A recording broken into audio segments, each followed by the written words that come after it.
الله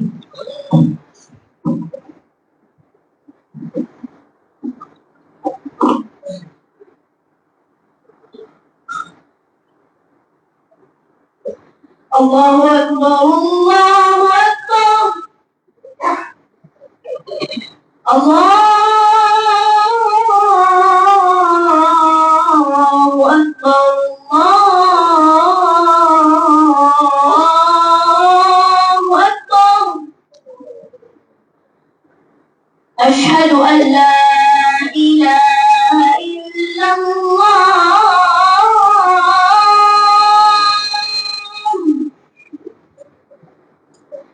أشهد أن لا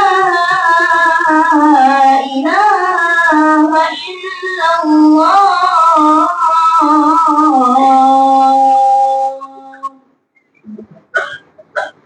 أشهد أن محمدا رسول الله.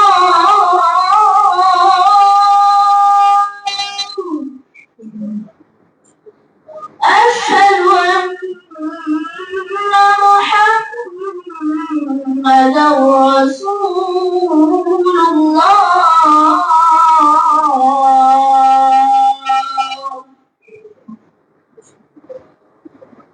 حي على الصلاة.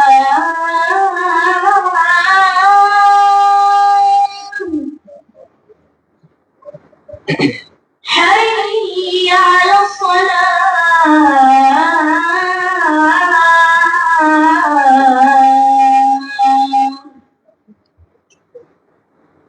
حي على الفلاح.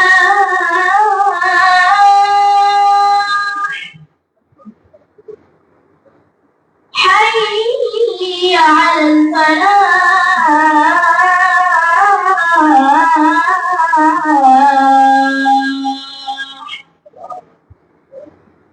الله أكبر الله أكبر. لا إله إلا الله.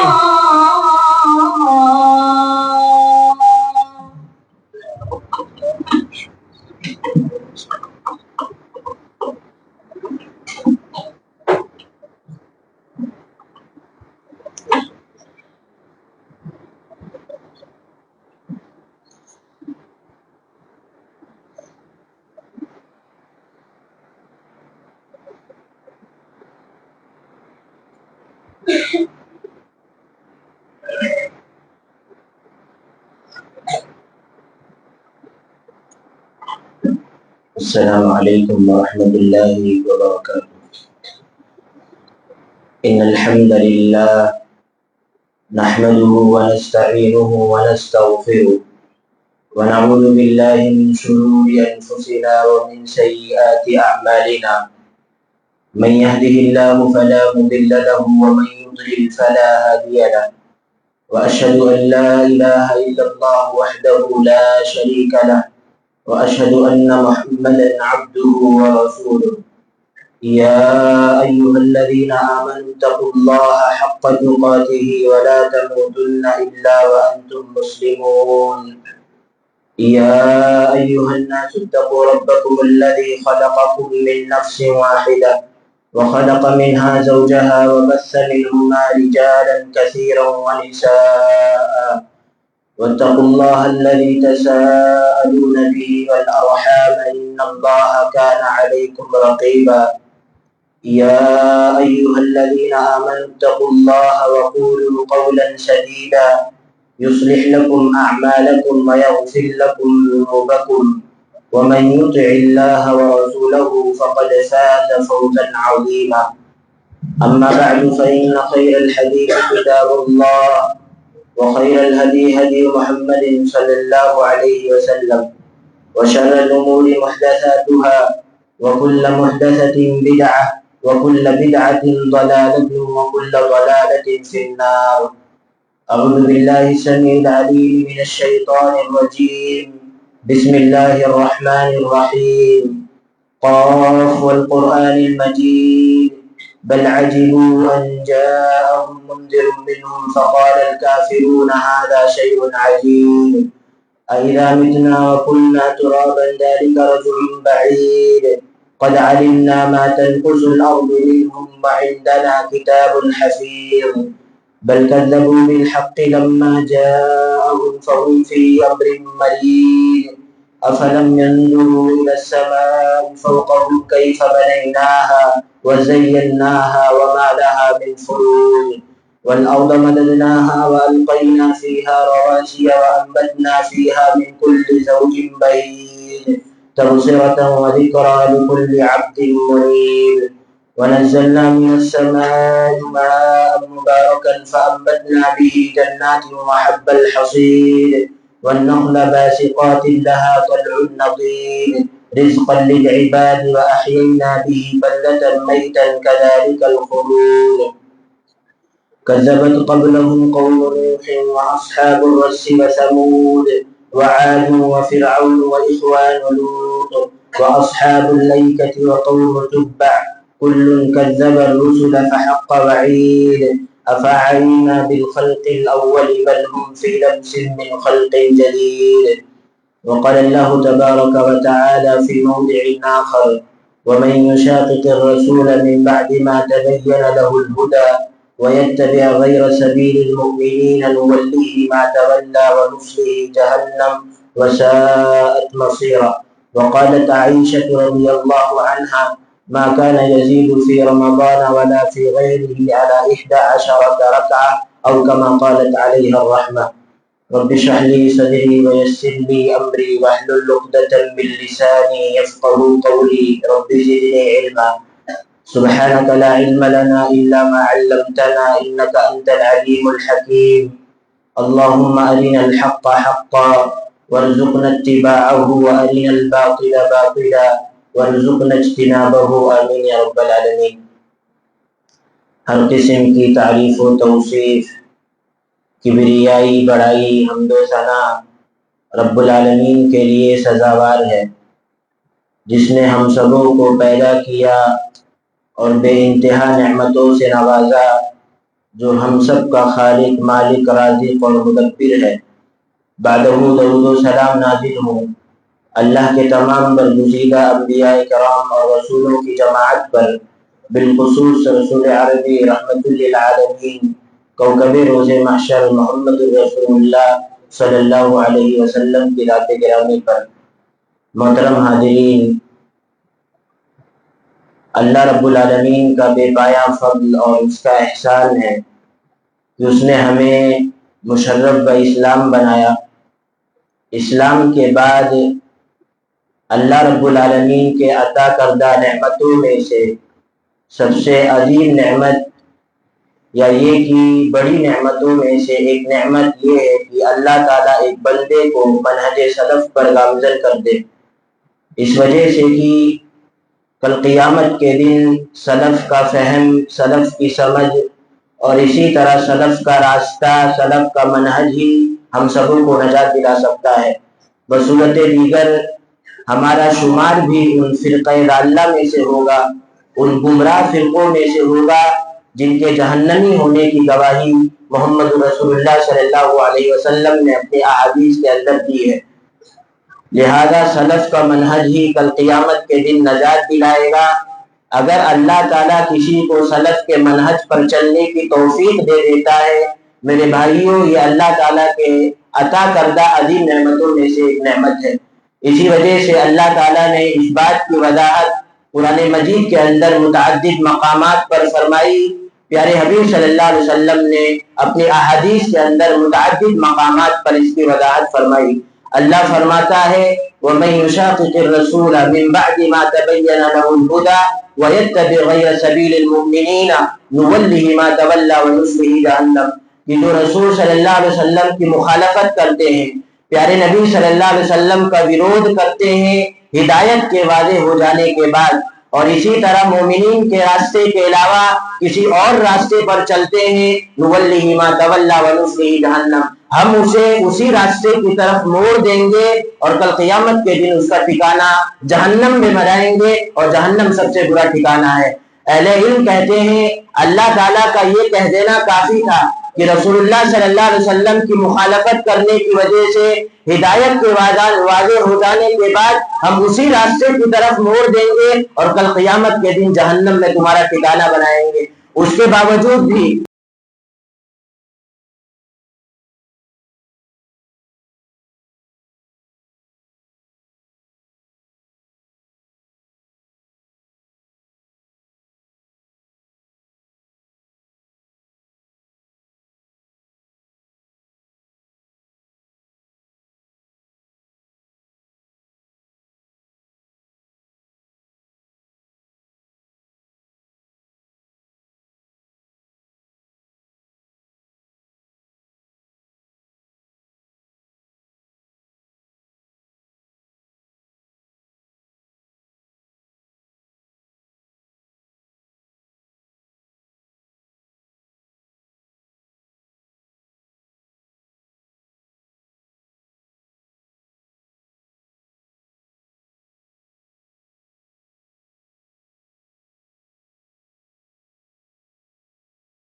پیدا ہوں گے سارے لوگوں کا خالق رب العالمین ہے. سارے لوگوں کو، ساری انسانیت کو ہم نے ہی پیدا کیا اور مختلف جماعتوں میں، مختلف گروہوں میں، مختلف قبیلوں میں، مختلف امتوں میں ہم نے بانٹ دیا. اور یہ بٹوارا صرف اس بنیاد پر ہے کہ تاکہ دنیاوی زندگی میں لوگ ایک دوسرے کی شناخت کر سکیں، لوگ ایک دوسرے کو پہچان سکیں کہ فلاں انسان کس قبیلے کا ہے، فلاں انسان کس خاندان کا ہے. اللہ رب العالمین نے واضح کیا ان اکرمکم عند اللہ اتقاکم. ایسا نہ ہو، یہ ہو سکتا ہے کہ دنیا والوں نے ایک معیار بنا لیا ہو کہ فلاں قبیلے والا ہمارے نزدیک بہت اچھا ہے. اللہ کے ہاں یہ معیار نہیں ہے. اللہ نے معیار بنایا تقوی کو، اور اسی کی وصیت جناب محمد رسول اللہ صلی اللہ علیہ وسلم نے الوداعی وصیت کے موقع پر کی تھی. اللہ نے فرمایا ان اکرمکم عند اللہ اتقاکم، کہ میرے نزدیک تم میں سب سے معزز انسان، سب سے برتر انسان وہ ہوگا جو تقوی میں سب سے اعلیٰ معیار پر فائز ہوگا. اور اسی کی وصیت جناب محمد رسول اللہ صلی اللہ علیہ وسلم نے اپنی الوداعی نصیحت میں فرمائی تھی. اللہ کے نبی فرماتے ہیں اوصیکم بتقوی اللہ والسمع والطاعہ وان عبدا حبشیا فانه من يعش منکم فسيرى اختلافا كثيرا. پیارے نبی صلی اللہ علیہ وسلم فرماتے ہیں کہ تمہارا اگر کوئی امیر وقت ہے، اتفاق سے ایسا ہوتا ہے کہ تمہارا امیر وقت کوئی حبشی غلام بن جاتا ہے، اس کے باوجود بھی اس کا تعلق کسی بھی قبیلے سے ہو، چاہے وہ حبشی غلام بھی کیوں نہ ہو، اس کے باوجود بھی اس کی اطاعت تم پر لازم ہوگی. آگے اللہ کے نبی نے فرمایا جو لوگ میرے بعد زندہ رہیں گے بہت سارے اختلافات کو دیکھیں گے. ان اختلافات سے بچنے کا حل پیارے نبی صلی اللہ علیہ وسلم نے کیا بتلایا؟ فعلیکم بسنتی وسنت الخلفاء الراشدین المہدیین. پیارے نبی نے فرمایا اختلافات میں واقع ہونے سے بچنا چاہتے ہو، میری سنت کو لازم پکڑ لو، خلفاء راشدین کی سنت کو لازم پکڑ لو. یہی محل استدلال ہے. سلف کا منہج کل قیامت کے دن نجات دلائے گا. اللہ کے نبی صلی اللہ علیہ وسلم کا یہ کہہ دینا کافی تھا میری سنت کو لازم پکڑ لو، کل قیامت کے دن کامیاب ہو جاؤ گے. اس کے باوجود بھی پیارے نبی صلی اللہ علیہ وسلم نے اس پر اکتفا نہیں کیا، بلکہ کہا فعلیکم بسنتی وسنت الخلفاء الراشدین، میری سنت کو لازم پکڑو، خلفاء راشدین کی سنت کو لازم پکڑو. اور خلفاء راشدین کون تھے؟ صحابہ کرام رضوان اللہ علیہ اجمعین میں سے چوٹی کے صحابہ کرام رضوان اللہ علیہ اجمعین تھے. ابو بکر صدیق رضی اللہ عنہ تھے، عمر بن خطاب تھے، عثمان غنی تھے، سیدنا علی رضی اللہ عنہ وغیرہ تھے، اور سیدنا علی رضی اللہ عنہ تھے. یہ وہ صحابہ کرام ہیں جو سارے صحابہ میں ایک معیار رکھتے ہیں، ایک اونچا مقام رکھتے ہیں. کہنا یہ ہے اللہ کے نبی صلی اللہ علیہ وسلم نے صرف لفظ سنت پر اکتفا نہ کرتے ہوئے صحابہ کرام رضوان اللہ علیہ اجمعین کی زندگی کو تمام لوگوں کے لیے قیامت کی صبح تک پیدا ہونے والے تمام لوگوں کے لیے اسوہ بناتے ہوئے کہا اختلافات میں واقع ہونے سے بچنا چاہتے ہو میری سنت کو لازم پکڑ لو اور خلفاء راشدین کی سنت کو لازم پکڑ لو. یہ مقدمہ تھا، یہ سمجھانے کے لیے، یہ تمہید تھی، یہ سمجھانے کے لیے کہ کسی بھی کوئی بھی آیت ہمارے سامنے آ جاتی ہے، پیارے نبی صلی اللہ علیہ وسلم کی کوئی حدیث ہمارے سامنے آ جاتی ہے، جب ہم نے اس بات کو جان لیا سلف کا راستہ کل قیامت کے دن نجات دلائے گا. سلف کی طرح ایمان لے آؤ گے، صحابہ کرام کی طرح ایمان لے آؤ گے، اور وہی ایمان مطلوب ہے، تبھی کل قیامت کے دن ایک انسان نجات پا سکتا ہے. ایسی صورت میں جب بھی قرآن مجید کی ہم تلاوت کریں، کوئی آیت کریمہ ہمارے سامنے آئے، جناب محمد رسول اللہ صلی اللہ علیہ وسلم کی کوئی حدیث ہمارے سامنے آئے، ہم خود سے اس کا مفہوم اخذ کرنے کی بجائے اسے لوٹا دے صحابہ کرام رضوان اللہ علیہ اجمعین کی طرف. ہم یہ دیکھیں کہ صحابہ کرام نے اس آیت کریمہ سے، اس حدیث مبارکہ سے کیا سمجھا ہے، اس وجہ سے کہ ان کا سمجھ بھی کل قیامت کے دن ہمیں نجات دلائے گا. اگر اس کے علاوہ کسی اور سمجھ پر ہم نے عمل کیا، ہمارا بھی شمار ان فرقہ ضالہ میں سے ہوگا جن کے جہنم میں ہونے کی گواہی جناب محمد رسول اللہ صلی اللہ علیہ وسلم نے اپنی حدیث کے اندر دی. ابھی آپ دیکھیں گے میں نے مثال میں اس مثال کا انتخاب کیا کہ ابھی رمضان المبارک کا مہینہ آئے گا. اللہ رب العالمین اپنے فضل و توفیق سے ہمیں رمضان کا مہینہ عنایت فرمائے گا. رب العالمین سے دعا ہے کہ اللہ تعالی ہمیں اس کی قدر کرنے کی اور زیادہ سے زیادہ عبادات کرنے کی توفیق عنایت فرما، آمین یا رب العالمین. میں نے مثال میں رمضان ہی کی ایک مثال کا انتخاب کیا ہے یہ سمجھانے کے لیے، چونکہ رمضان کی مناسبت بھی قریب ہے اور چونکہ میرا ایک موضوع طویل خطبوں میں بدعت کے تعلق سے چل رہا تھا، اس وجہ سے اس مثال کا انتخاب کیا گیا اور رمضان کی آمد کی بھی مناسبت ہے، اسی وجہ سے اس مثال کا انتخاب کیا گیا. پیارے نبی صلی اللہ علیہ وسلم کی ایک حدیث مبارکہ ہے رمضان کے تعلق سے، تراویح کے تعلق سے۔ صحابہ کرام بیان فرماتے ہیں اللہ کے نبی صلی اللہ علیہ وسلم نے ہمیں جماعت کے ساتھ تراویح کی نماز پڑھائی۔ تیسرے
اس کا مفہوم کس نے طے کیا؟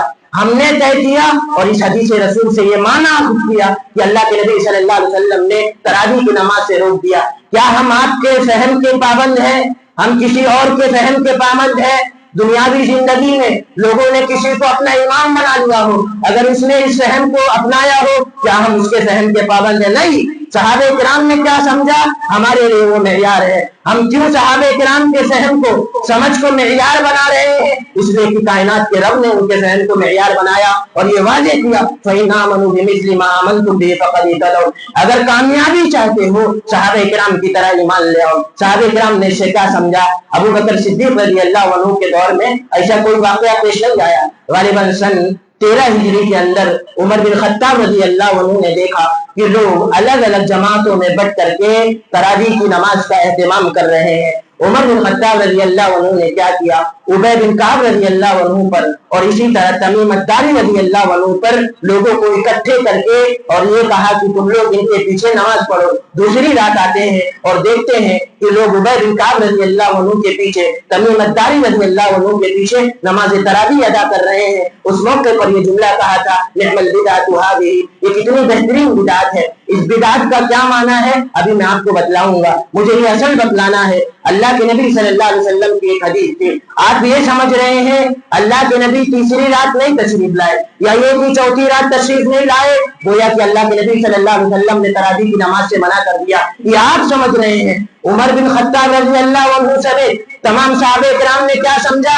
اللہ کے نبی صلی اللہ علیہ وسلم نے منع نہیں کیا تھا۔ اسی وجہ سے علامہ عبد البر رحمہ اللہ نے ایک معنی نقل کیا ہے اپنی کتاب کے اندر، وہ کہتے ہیں اللہ کے نبی صلی اللہ علیہ وسلم نے جو لفظ خشیتو کہا یہ بتلانے کے لیے کہ مجھے ڈر ہے اس بات سے کہ تراویح کی نماز فرض نہ کر دی جائے، میں تمہیں منع نہیں کرتا، اور کسی بھی روایت کے اندر کوئی یہ نہیں پیش کر سکتا اللہ کے نبی صلی اللہ علیہ وسلم نے منع کر دیا ہو۔ جب اللہ کے نبی نے منع نہیں کیا، ایسی صورت میں ہم اپنی طرف سے یہ معنی کیوں پیش کر رہے ہیں کہ اللہ کے نبی صلی اللہ علیہ وسلم نے منع کر دیا، اور اگر آپ پیش بھی کریں ہمیں آپ کے فہم سے کوئی لینا دینا نہیں، ہمیں صحابہ کرام کے فہم سے لینا دینا ہے۔ عمر بن خطاب رضی اللہ عنہ سمیت تمام صحابہ کرام نے اس حدیث مبارکہ سے یہی سمجھا، اللہ کے نبی صلی اللہ علیہ وسلم پر شریعت کا نزول ہوا کرتا تھا، ایسی صورت میں اگر کوئی عبادت فرض بھی کی جا سکتی تھی پیارے نبی صلی اللہ علیہ وسلم کے زمانے میں، اللہ کے نبی کی وفات کے بعد صدیق اکبر کے زمانے میں کوئی بھی عبادت نہیں فرض کی جا سکتی، عمر بن خطاب رضی اللہ عنہ کے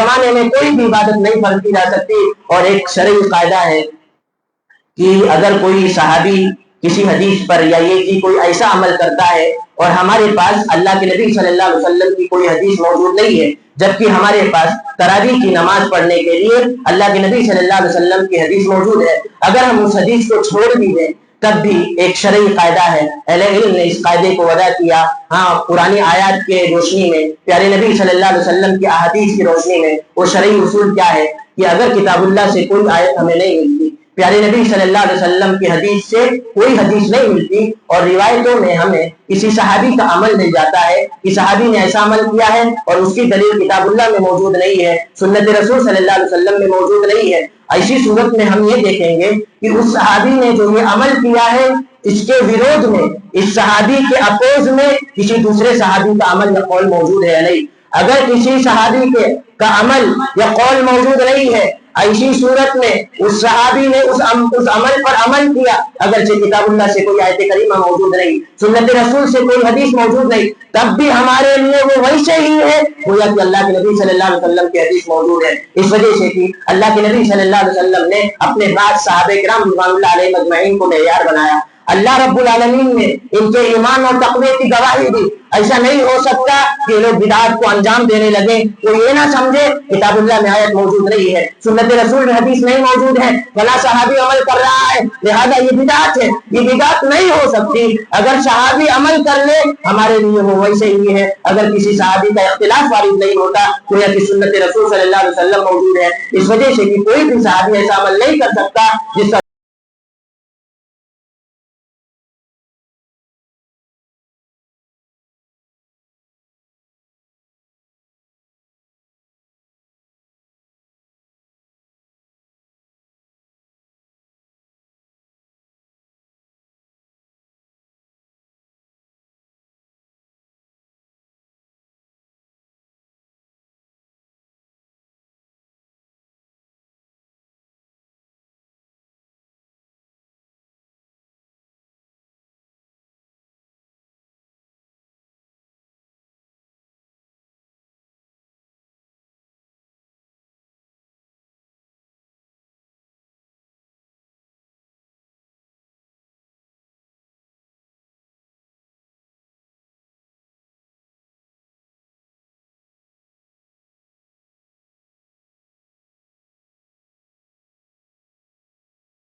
ساری کی ساری روایات ضعیف ہیں. اگر ہم ان روایات کو صحیح بھی مان لیں، اگر ہم ان روایات کو 21 رکعت کی روایت کو 23 رکعت کی روایت کو ہم صحیح بھی مان لیں، الحمدللہ ہم اہل حدیث ہیں. ہمارا یہ موقف ہے. اگر جناب محمد رسول اللہ صلی اللہ علیہ وسلم کی ایک حدیث آ جاتی ہے اور اس کے حفظ میں کسی صحابی کا قول آتا ہے، کسی صحابی کا عمل آتا ہے، چاہے وہ افضل صحابی رسول صدیق اکبر کا ہو، اس کے باوجود بھی ہم کس کی بات مانیں گے؟ جناب محمد رسول اللہ صلی اللہ علیہ وسلم کی بات مانیں گے. اور صدیق اکبر کے بارے میں یا جس صحابی کے بارے میں یہ قول موجود ہے، ہم اس کے بارے میں عذر تلاش کر لیں گے کہ ممکن ہے کہ حدیث ان تک نہ پہنچی ہو. ہم ان کے بارے میں زبان نہیں کھولیں گے کہ صحابی رسول نے ایسا عمل کیسے کر لیا جبکہ اللہ کے نبی صلی اللہ علیہ وسلم کی حدیث موجود ہے. ہم یہ نہیں کہیں گے. ہم یہ کہیں گے یہ عمل اس وجہ سے کیے صحابی رسول نے، اس وجہ سے کہ ان تک وہ حدیث نہیں پہنچی تھی. عمر بن خطاب رضی اللہ عنہ کے تعلق سے جتنی بھی روایت موجود ہے اصلاً یہ کہ وہ ضعیف ہے 11 رکعت کے علاوہ. اگر ان روایات کو صحیح بھی مان لیں تب بھی اللہ کے نبی صلی اللہ علیہ وسلم کا ایک عمل ہمارے پاس موجود ہے، وہ صحیح بخاری کی روایت ہے. اور اگر کسی بھی کتاب سے کوئی حدیث ملتی ہے اور اس کے اپوز میں ایک ٹکرانے والی روایت صحیح بخاری میں موجود ہوتی ہے، چونکہ صحیح بخاری کا درجہ ساری کتابوں میں سب سے افضل ہے، اس ناحیے سے بھی ہمیں ترجیح حاصل ہوگی صحیح بخاری کی اس روایت پر. اور دوسری ہے ایک شے کہ اس کے رد کرنے کا کہ اگر ہم ان تمام روایات کو صحیح بھی مان لیں، 21 رکعت والی روایت کو، 23 رکعت والی روایت کو، اس کے باوجود بھی ایک اصول ہے.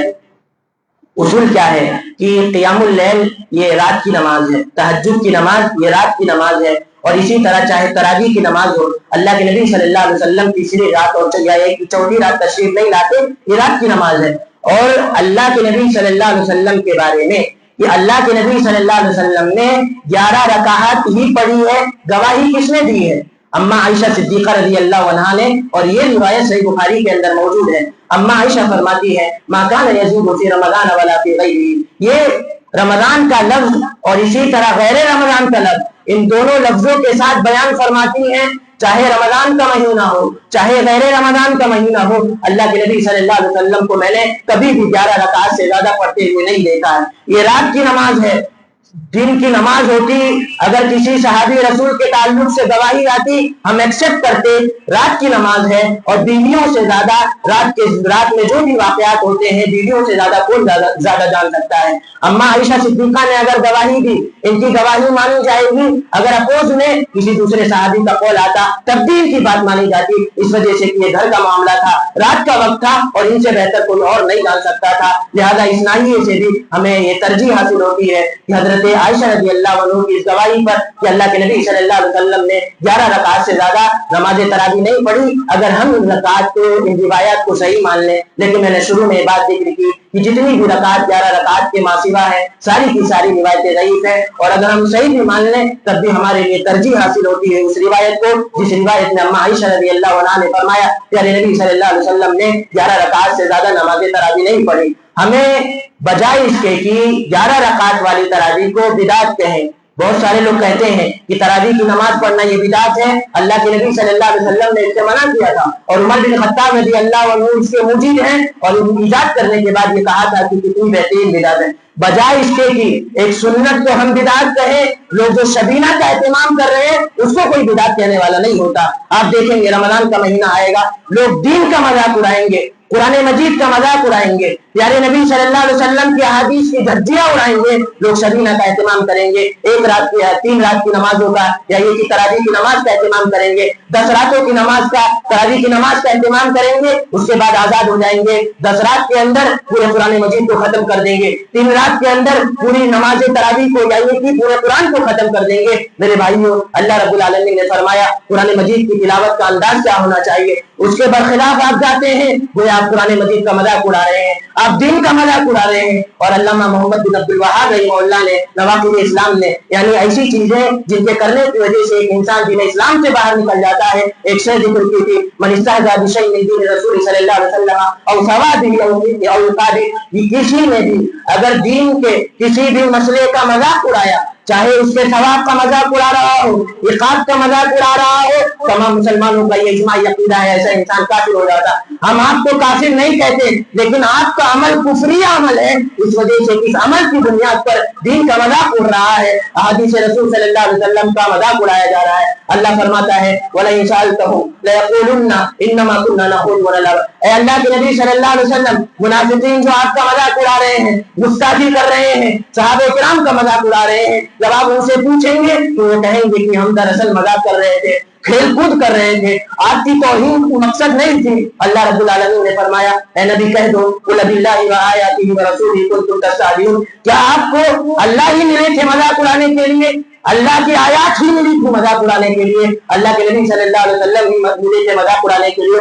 آگے اللہ رب العالمین نے گواہی دی کہ مذاق اڑانے کی بنیاد پر ایک انسان دین سے باہر نکل جاتا ہے. لا تعتذروا قد کفرتم بعد ایمانکم, تم نے ایمان اگر قبول نہیں کیا تو کفر کرنے کے بعد معذرت پیش نہ کرو, اس وجہ سے کہ تمہارا عمل یہ کفریہ ہے. لہذا اس ناحیے سے ہمیں سنگینی برتنے کی ضرورت ہے, ہم مذاق نہ اڑائیں. ہاں دین اسلام کا کسی بھی عمل کے ذریعے اگرچہ ہم یہ سمجھتے ہوں کہ یہ مذاق نہیں ہے, آپ بتائیے مذاق نہیں ہے تو اور کیا ہے؟ لوگ 10 دن کی تراویح کا اہتمام کرتے ہیں, رمضان بھی ختم, تراویح بھی ختم, قرآن بھی ختم, یہ مذاق نہیں ہے تو کیا ہے؟ اللہ رب العالمین نے فرمایا ہم نے پورے مہینے کے روزے کو فرض کیا ہے.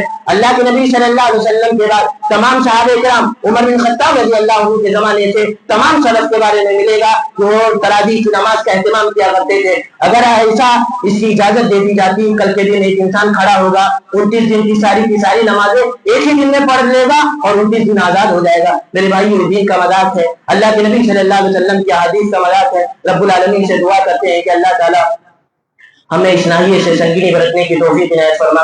رب العالمین جب تک ہمیں دنیا میں زندہ رکھ, کتاب و سنت پر کام کر رکھ. رب العالمین ہم سبوں کو سنتوں کا شیدائی بنا.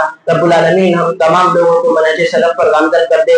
جب تک دنیا میں زندہ رکھ اسی پر گامزن رکھ. جب ہمارا خاتمہ فرما اس توحید پر فرما جس توحید پر تو نے ہم سبوں کو پیدا کیا ہے. آمین وآخر دعوانا الحمدللہ رب العالمین. ان الحمد لله نحمده ونستعينه ونستغفره ونعوذ بالله من شرور انفسنا ومن سيئات اعمالنا, من يهده الله فلا مضل له ومن يضلل فلا هادي له, واشهد ان لا اله الا الله وحده لا شريك له, واشهد ان محمدا عبده ورسوله. ان الله وملائكته يصلون على النبي يا ايها الذين امنوا صلوا عليه وسلموا تسليما. اللهم صل على محمد وعلى ال محمد كما صليت على ابراهيم وعلى ال ابراهيم انك حميد مجيد. اللهم بارك على محمد وعلى ال محمد كما باركت على ابراهيم وعلى ال ابراهيم انك حميد مجيد.